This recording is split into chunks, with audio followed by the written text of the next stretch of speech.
Nah, jadi di sini kita akan belajar mengenai tema 8, subtema 2, pembelajaran 4, yaitu usaha ekonomi berkelompok. Nah, di pembelajaran sebelumnya kan kita sudah mempelajari mengenai usaha ekonomi secara perorangan. Nah, di sini kita akan belajar mengenai yang berkelompok. Nah, jadi usaha ekonomi berkelompok itu adalah usaha yang dikelola secara bersama, baik modalnya, pengelolaannya, maupun keuntungannya. Nah, di sini ada salah satu bentuk usaha ekonomi berkelompok, yaitu BUMN. BUMN itu adalah badan usaha milik negara, yaitu perusahaan yang seluruh atau sebagian besar modalnya dimiliki negara. Nah, BUMN ini dapat berbentuk perusahaan umum atau perum dan perseroan terbatas atau persero. Nah, biasanya saham BUMN itu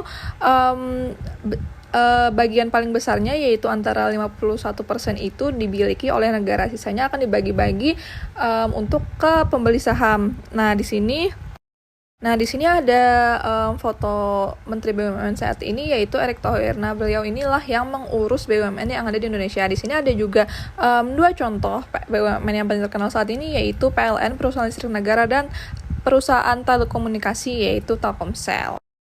Selanjutnya yaitu BUMD, yaitu merupakan perusahaan yang seluruh atau sebagian besar modalnya dimiliki oleh pemerintah daerah, bertujuan untuk melaksanakan pembangunan ekonomi daerah dan pembangunan ekonomi nasional, lalu juga untuk memenuhi kebutuhan rakyat dan menyediakan lapangan kerja untuk mewujudkan masyarakat yang adil dan makmur. Nah, di setiap daerah itu kan ada perusahaan BUMD. Nah, oke. Ibu minta kalian sebutkan salah satu contoh BUMD yang ada di daerah kalian. Selanjutnya adalah BUMS, yaitu Badan Usaha Milik Swasta, merupakan perusahaan yang seluruh sahamnya dimiliki oleh swasta. BUMS ini terbagi menjadi 3 lagi, yaitu firma, CV atau komoditor, dan PT, yaitu perusahaan terbatas. Di sini Ibu juga membuat ada 2 contoh perusahaan BUMS yang terkenal, yaitu ada Bank BCA, yaitu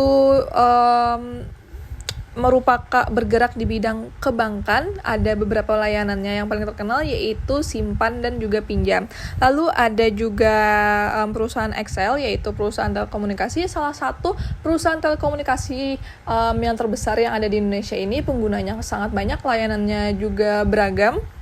Oke, yang terakhir yaitu koperasi. Nah, koperasi ini yaitu badan usaha yang beranggotakan orang-orang atau badan hukum koperasi dengan melandaskan kegiatannya berdasarkan prinsip koperasi sekaligus gerakan ekonomi rakyat berdasarkan asas kekeluargaan. Nah, beberapa bentuk koperasi yang ada di Indonesia yaitu koperasi konsumsi, simpan pinjam, ada produksi, jasa, dan serba usaha.